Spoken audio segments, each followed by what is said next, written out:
Our Washington Commanders fell to the Atlanta Falcons today to the score of 27-34. And to be honest, after watching that game, the only thing that I can think of is that I might have been bamboozled, hoodwinked, and led astray about the 2025 Washington Commanders. Let's talk about it.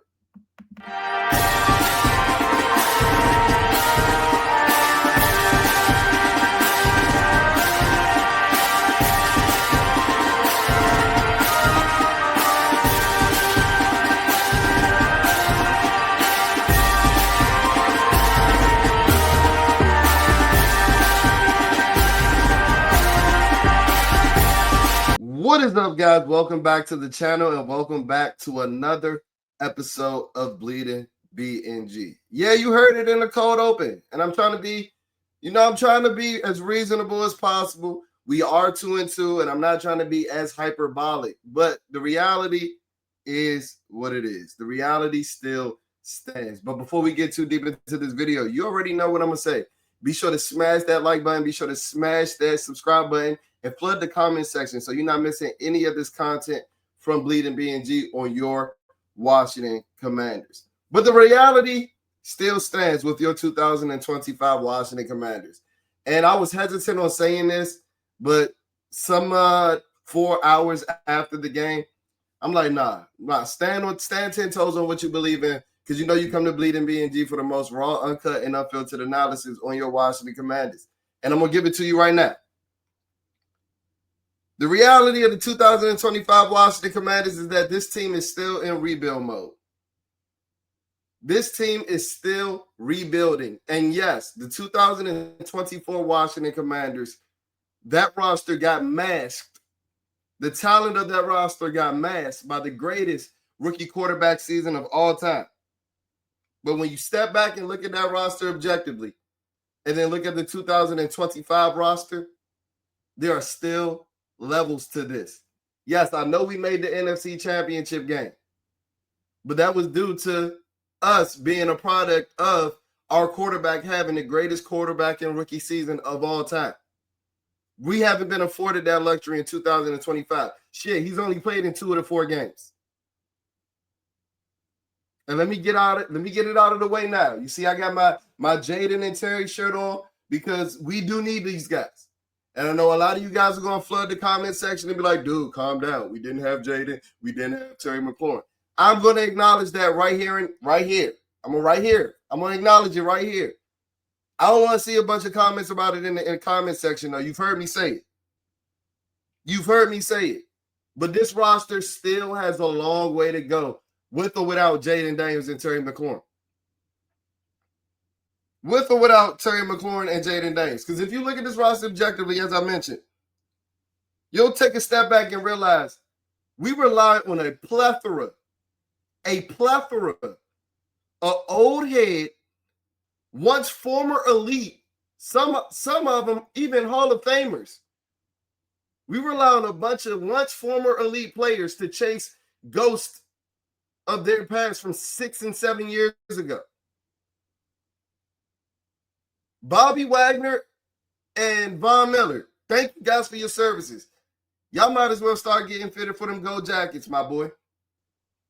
Because in 2025, you guys might be better off in a men's warehouse dressing room getting fitted for the Hall of Fame than playing on the football field. And I hate to put that type of smut on 2 future Hall of Famers. But you know we can only be raw and uncut over here at Bleeding BNG. And Von Miller and Bobby Wagner are liabilities to the 2025 Washington Commanders. And that's just a glimpse of what I'm saying when I wanted to say, or when I'm saying that there's levels to this roster. Or there's levels between this roster and the real contenders in the NFC and the real contenders in the NFL. As I mentioned, I know that we were without Jalen and Terry. Y'all beloved Terry McLaurin. But I think even going to the fact that losing a guy like Terry McLaurin, despite what you might think of him, y'all know y'all think he top 5, y'all think he the second coming to Jerry Rice. I'm a little more of the belief that he's a top 15 wide receiver, still a number 1 wide receiver. But despite what you think about Terry McLaurin, the state of this roster, you don't have to look past the fact that we rely on a 30-year-old Terry McLaurin, to have that much of an impact on our passing game. And if you're stepping back and you're taking the burgundy and gold lenses off and you being as objective as possible, you'll realize that that's a roster issue. That's roster construction malpractice. And I hate to be that guy because I've been one of the leading content creators and leading voices out there on the let AP cook mantra, the let AP do his thing mantra. But some of Adam Peters' moves that he's made in his first year and change, tenure as the GM of the Washington Commanders, reared its ugly head today. It reared its ugly head today. And this isn't all on Adam Peters. I'm not saying that. Because that previous regime, Ron Rivera and the Martys, left Adam Peters with fucking scraps. Left him with scraps. So prior to the 2024 season, I was realistic in my expectations. But sorry that I had the greatest rookie quarterbacking season of all time. Shoot to the fucking moon and shoot them expectations astronomically. I'm sorry that Jalen Daniels did that. But the honeymoon period is kind of dwindling down. The high that I was on from the 2024 season, I'm back on my feet now. And I'm back to the expectations that I had prior to the 2024 season, in which I believe that we have a long way to go. With or without Jalen Daniels. With or without Jalen Daniels. I've said since we drafted Jalen Daniels, the greatest cologne, the greatest perfume for masking exploitations or masking weakness on a 53-man roster is elite quarterback play. Well, Jalen Daniels can't be elite if he don't play. And then I'll argue even when he was out there, y'all know I'm the biggest Jalen Daniels fan. He was far from elite on that Thursday night against the Green Bay Packers. No matter the context that you want to add, no matter if you thought it was his fault or not, the facts are the facts. He was far from elite then. Now, I think some people that thought that Jalen Daniels might be getting soft benched, or some people, the small portion of the fan base that said that, let Jalen Daniels get to 100%. Let Marcus Mariota ride this high that he was riding off of the Vegas Raiders game. I believe that those people have taken Jaden's performance from the week 1 against the New York Giants and ran with it and made it seem like something that it was not. Was he a little bit inaccurate? Absolutely. He still accounted for over 300 all-purpose yards. Now, while I wouldn't argue that even his week 1 performance against the New York Giants was elite, it wasn't what some of y'all are making it seem to be like. And in that portion of the fan base, let me talk to you really quickly. Do you still, and it's a small portion, I'm going to acknowledge that. It's a very small portion, but I've heard it in the community. Y'all know we stay tapped into the burgundy and gold content community. Do y'all still think that this is a soft benching for Jalen Daniels? Do we still think that we should let Marcus Mariota take the helm or be at the helm whether Jalen Daniels is 100% or not, healthy or not? Because I hate to break it to you. That honeymoon period with Marcus Mariota is over. It's over and done with. Now, Marcus didn't play horrible today. And a lot of today's outcome wasn't his fault. You look at the stat sheet, 156 yards, 2 touchdowns, 1 interception, 2 carries for 20 yards. But that 1 interception that I just rattled off and I just mentioned was ugly. Was one of those decisions where you're like, okay, I get why Marcus Mariota is a backup in the NFL in 2025, even though he's only 31 years old. Now, do I think that Marcus Mariota is the best backup in the league? Absolutely. I still think that after today. But guess what? I think he's still a backup. I think he's still a backup, despite what he did against the Vegas Raiders last week. The fucking Las Vegas Raiders. And as I mentioned, he wasn't horrible today. But the decision making on that interception showed some of the things where people might have considered Marcus Mariota or might still consider Marcus Mariota a bust based off of what his career projection was supposed to be with him coming out of the University of Oregon in 2015. Throwing up a YOLO ball, a moon ball to 5'8" Jalen Lane in the end zone in double coverage where the safety was never really out to play is fucking insane. It's fucking insane. You know who doesn't make those type of mistakes often? Jaden Daniels. Jaden Daniels. That's why I'm hoping and praying that he can come back next week against the Chargers. Because very soon, and I mean very soon, it's going to be a time where we're going to go into a lot of these games with the disadvantage at the quarterback position if we keep trying Marcus Mariota out there. But I don't even want to put that bad juju out there. Hopefully, Jaden Daniels can get out there against the Los Angeles Chargers. Let's cross our fingers. But to all the people that say, oh, let Jaden Daniels, let him rest. Yeah, Marcus' performance is definitely affecting Jaden Daniels' timeline. I hope you jumped off that ship, my boy. I hope that you have jumped off that ship. And I hope you realize how asinine you sound the moment that you uttered it. I hope you realize how asinine you sound the moment that you uttered it. Now, moving on from Marcus Mariota, because I don't think that he played a large part in this loss today. He could definitely take some slices of the blame pie. Absolutely. He was the quarterback of the losing effort. He was the quarterback of the team that put up the losing effort. He's not admonished from this loss by any means. But Cliff Kingsbury, what the fuck is up with you, bro? Cliff Kingsbury, what the fuck is up with you, bro? Cliff was back on his Cliffy shit today. And, you know, I've been giving him the pass that, you know, Cliff Kingsbury's biggest slip-ups and his biggest letdowns have been on Thursday night. So maybe he's just the guy they can't scheme up on short weeks. Well, guess what? Today was Sunday, 1 o'clock on a nice sunny day in Atlanta, and you were still calling up bullshit. I know we didn't have Jaden Daniels, and I know that we didn't have Terry McLaurin. But I was hearing Marcus Mariota. This was the system made for Marcus Mariota. That's what I've been hearing all week. That's what I've been hearing all week. And to be 100% honest, Cliff, I called you we was in Cliff's laboratory last year. I called you an evil genius. To be honest, your nickname this year is 50-50. You done had 2 decent games calling and 2 piss poor games calling. Your new nickname this year is 50-50.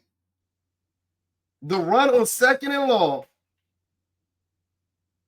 in the 2-minute drill to end the half gave me Packers PTSD from a couple weeks ago, bro. I was ready to throw my Roku remote at the TV. I was like, oh, we back to this coaching scared, pussyfooting, coaching conservative. Like, what are we doing? There's no way that you thought that was a good call, Cliff. Then we have both teams going into the halftime with timeouts. Do y'all not play Madden?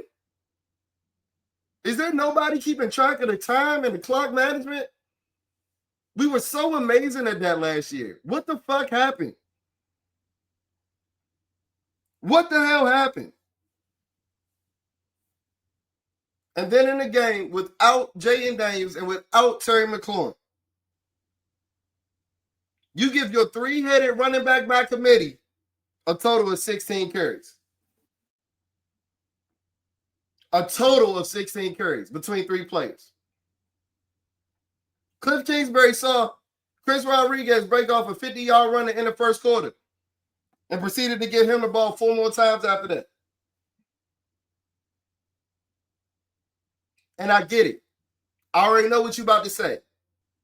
Oh, Jalen, they were chasing points. Oh, we don't really want to harp on the offense when that defense was out there. They were chasing points. You are 100% right. You are 100% right. But that didn't matter in the fourth quarter when you were down by 15 points and basically forced the ball down Bill's throat. Pause. It was basically the fucking Bill drive. It was Bill, damn near every play. It felt like he got all of his 7 carries that he got in the entire game on that drive. But what was the result of that drive? Boom, Deebo Samuel touchdown. You back in the game, down by 1 score. No shit. No shit. So I don't want to hear the chasing point argument when you really were chasing points and then you decided, oh, all right, this is the time where we're going to get Bill the ball. What the fuck is up with Cliff Kingsbury and Ja'Cory Cross? Bill got like provocative pictures of Cliff Kingsbury somewhere. Now I get it. Bill is a 7th round rookie. He is not an all-around back at this point by any means. When you saw some of his pass blocking reps in the second half, you understand why. He doesn't get as many touches as he does. But there's still not an excuse for him to be getting as little touches as he does. This was a game where you needed to run the ball 40 times. Shit. Tell him that Trent Scott is an eligible receiver every play. Straight power. This Atlanta Falcons defense is predicated on speed. They had the best passing defense in the league going into today. But we still want to give our back 16 carries between the 3 of them. That's coaching malpractice. I told you Cliff was back to being Cliffy today. I still don't understand how you see Chris Rodriguez break that 50-yard run. And they say, yeah, he about to get the ball only 4 more times today. What? If you're going to have a running back by committee, let them actually be a fucking committee. Give them the opportunities to work as a committee.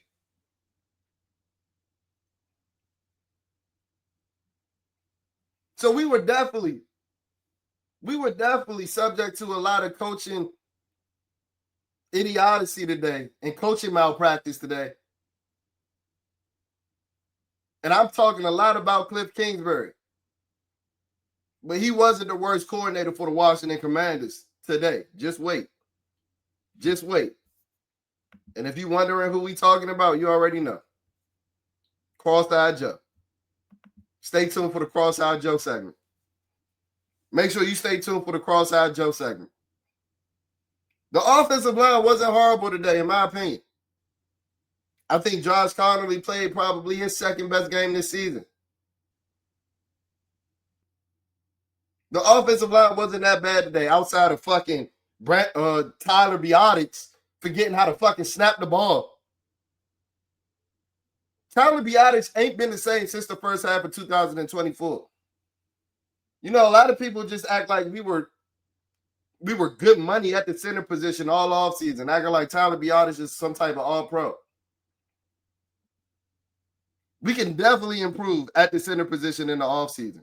Is it at the top of the priority list? No, not by any means. Can that position be improved?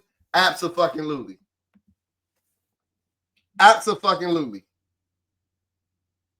Tyler Biotics had like 5 bad snaps today.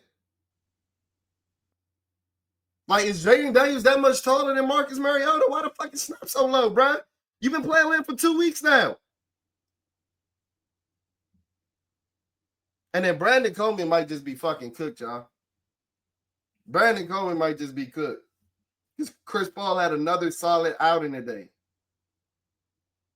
And I said it on my page this week. I hate that it had to come at the expense of Brandon Coleman being benched, but I love the development arc of a guy like Chris Paul. You know, we've joked about Chris Paul because Chris Paul is easy to joke on, to be quite honest. To be quite raw, not pause. I mean, I'm talking about raw with Chris Paul. See, I'm wild. Just forget that I said that. I'm gonna just leave it at. I'm really appreciating the development arc of Chris Paul. You seen him get hyped on that 50-yard run for by Chris Rodriguez that he essentially helped spring. He's always been an athletic specimen. Now he seems to be putting it all together.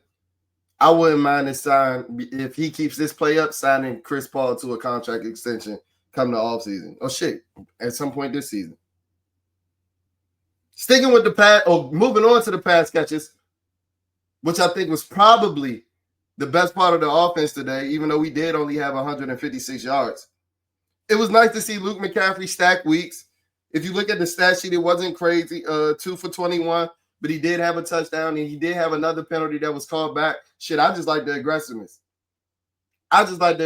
He looks like he finally believes that he belongs in the NFL, something that I couldn't have said over the course of his entire rookie year in the first couple of weeks of this season. But you can see that touchdown last week definitely, instilled some confidence into him. He not only contributed on just the offensive side of the ball, but he had a good return, kick return that got us into the opponent's territory, that kept us in the game. Luke McCaffrey is starting to play like some of those athletic testing numbers. It got to a point where I thought they might have Derrick Rose, Luke McCaffrey, athletic testing numbers. You know how Derrick Rose got somebody take his SAT for him?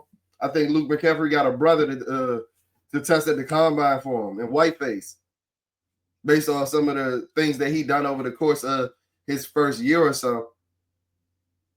But to see that he's finally stacking weeks, and he's just moving different. Like I said, I'm not going to harp on 2 for 21. But we know that 2 for 21 is an improvement over what Luke did over the course of his entire career to this point. Deebo Samuel, 6 for 71 and a touchdown, 3 carries for 18 yards. I'm going to be 100% honest. Y'all know over here at Bleeding B&G, if you really been following us and you really been tapped into the channel, you know that I thought that Deebo could have had a strong year. And one of the reasons I thought that we could have potentially improved on 2024, I think Deebo Samuel would have been one of the biggest reasons why. Because I don't think that we've had a weapon of Deebo Samuel's caliber with Jaden Daniels, or to pair with Jaden Daniels up to this point. As far as, what he does as a gadget guy, as a screen guy, getting manufactured touches. But I thought a lot of Deebo Samuel's success was going to be coming like in those screen game, in the screen game, getting touches out the backfield and things of that nature. But I'm honestly pleasantly surprised to see that he has this much downfield juice as a receiver. You see him beating guys, stacking guys for his 24-yard touchdown in the fourth quarter. He stacked another guy downfield to get a penalty. I don't even think Deebo had that much downfield juice in 2021 when I believe he was in his prime. So to see that he's unlocking another portion of his game is exciting to see. And him and Luke are honestly, it feels like they're going to be a couple of silver linings in what is starting, in my opinion, over here at Bleeding B&G looking like a season to forget. I'm getting 2013 vibes from this season in a horrible way. In 2013 in 2013, we were coming off of that divisional championship, off of Robert the Griffin III, RG3's rookie year, where he was essentially all in for week 1. We followed that documentary and that storyline and that story arc all summer. Then it resulted in us having one of the most miserable seasons in recent franchise history. Now, I want to say that it's that bad yet, but I'll be lying to you if I said that I wasn't getting a little inkling of the 2013 vibes. But that's enough about this offense. Now to this sorry-ass defense.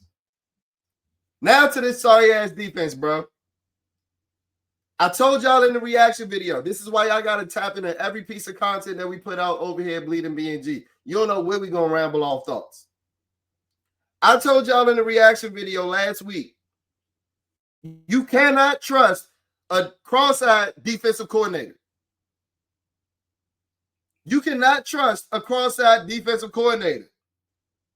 Joe went out this bitch wanting to run match coverage, and his eyes don't match. Make it make sense.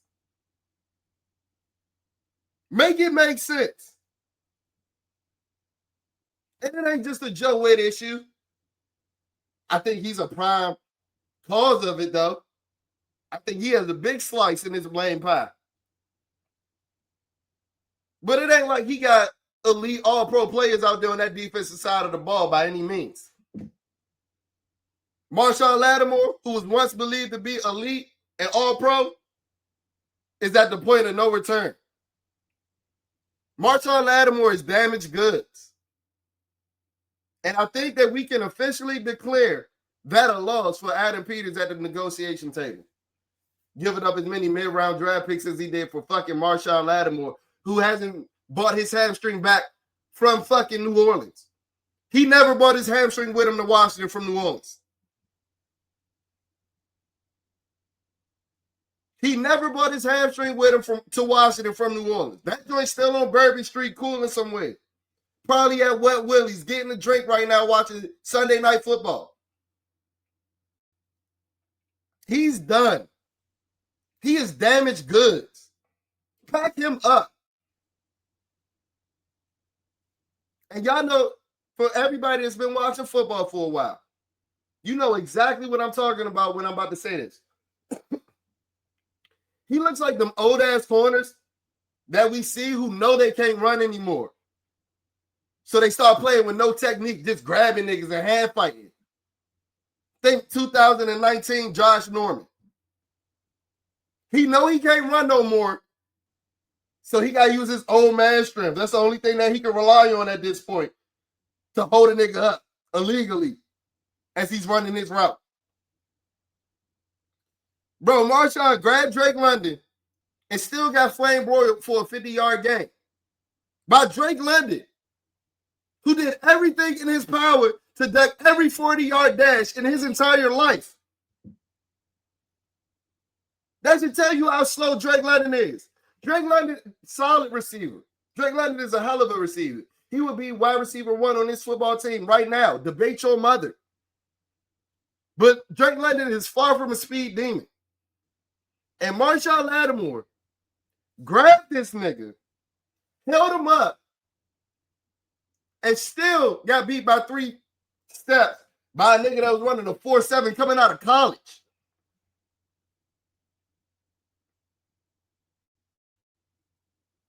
That looked like 29-year-old quarterback play. That looked like a cornerback that's playing on one hamstring.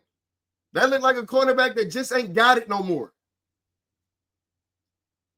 And I've said all that about Marshawn Lattimore. Y'all gonna hate me for this one. But you know why y'all come to the channel. Most raw, uncut, and unfiltered. I've said all that about Marshawn Lattimore. And Mikey Sanders still ain't been much better this year. Sorry to break it to you. Mikey Sanders still ain't been much better this year. Sorry to break it to you. And let me get out in front of it now, because I already know some of the dumbass Commander fan logic that y'all are about to use. Him catching an interception on a bad throw on a route which he was clearly beaten on doesn't abolish his play from the previous 3 weeks.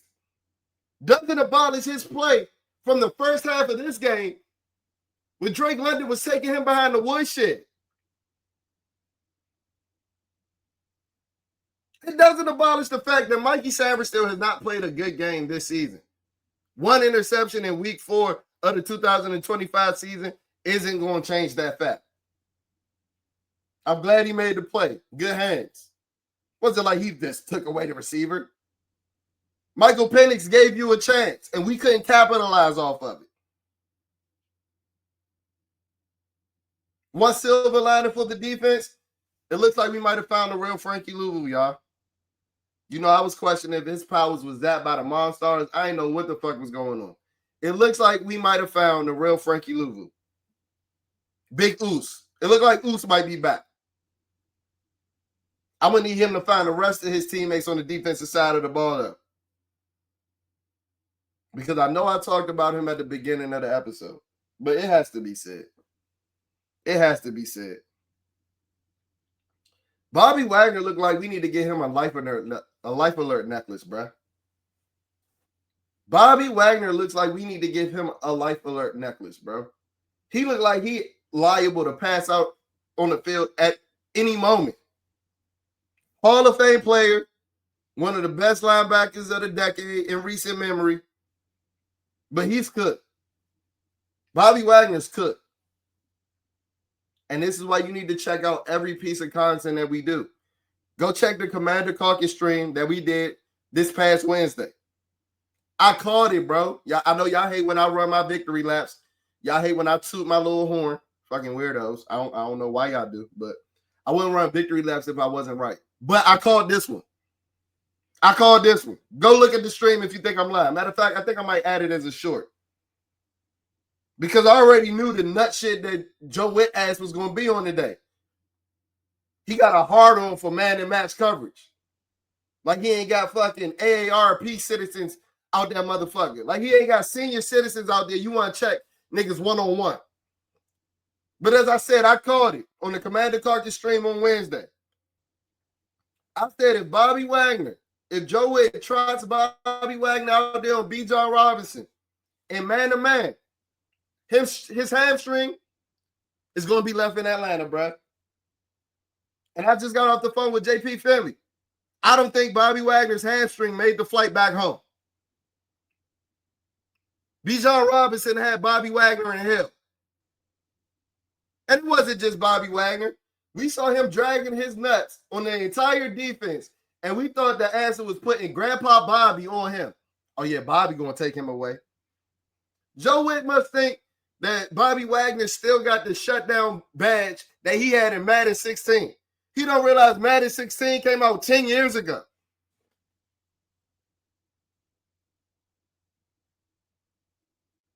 Any snap, any rep, where you have Bobby Wagner checking Bijan Robinson, fucking Bijan Robinson, you must have thought that was the other Brian that Bobby could check in training camp. Well, that was the other B Robinson that Bobby could check in training camp. No, he's not a real NFL running back. Bijan Robinson might be the best running back in the league. We see Bijan Robinson fucking running through Jeremy Reeves, cutting up on everybody, looking like 2025 Barry Sanders. And we thought the answer was putting Bobby Wagner on him on man-to-man coverage. That's why I don't want to get on the players too much, because this scheme ain't where it's at. But these players suck too.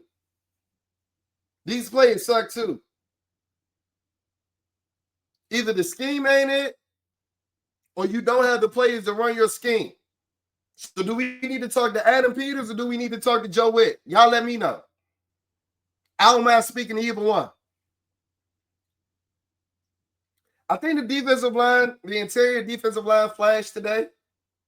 But I do think that this was a game where Dietrich Wise's absence, with him missing the entire year, him staying in that season-ending injury against the Green Bay Packers, I think this is a game where he was sorely missed. His ability to contain the edge, to hold up on the edge, and to prevent, some of those runs that hit the sideline, or to prevent even some of those runs where the running back was pressing the hole all the way to the outside and cutting it back up. Shit, I said that Bijan Robinson looked like prime Barry Sanders. We let Tyler Algill out there, bitch, look like prime Sean Alexander. It was all bad on the defensive side of the ball.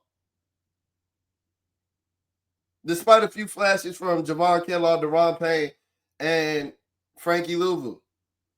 I don't even think Trey Amos had his best game today. But he's still the best cornerback on this roster. And that should take us back to what I said at the beginning of this episode. If you're a rookie, second-round pick, is the best cornerback on this roster, when you got a guy that has a $16 million cap hit playing the same position, you got to question some of this roster construction. And this is why there are levels between the 2025 Washington Commanders and the actual contenders in the NFL. Yeah, we were led to believe that. I even pushed it out there. 6 best odds in Vegas to win the Super Bowl.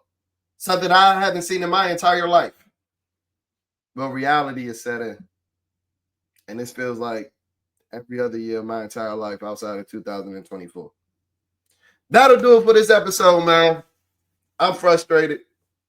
My week's about to be some shit because y'all know I let this sorry ass team affect my mood. But thank you guys for tuning in. If you haven't, or if you aren't already following us on social media, I don't know what you're doing, but go ahead and do that at Bleeding BNG, BLEEDING, BNG on Instagram, BLEEDIN, BNG on X, only one G in our X handle. If you're listening to us on audio-only platforms such as Spotify or Apple Podcasts, please leave a rating. Please leave a review. That's how we finesse these algorithms so that you pushing anything Washington Commanders related, you pushing Bleeding BNG up to the top of that algorithm. Reaction video coming out tomorrow. Commander Caucus stream on Wednesday. Who knows? I might drop a couple of more videos this week because I plan on putting out more effort than the Washington Commanders defense. I'll check in on y'all on the flip side. Peace.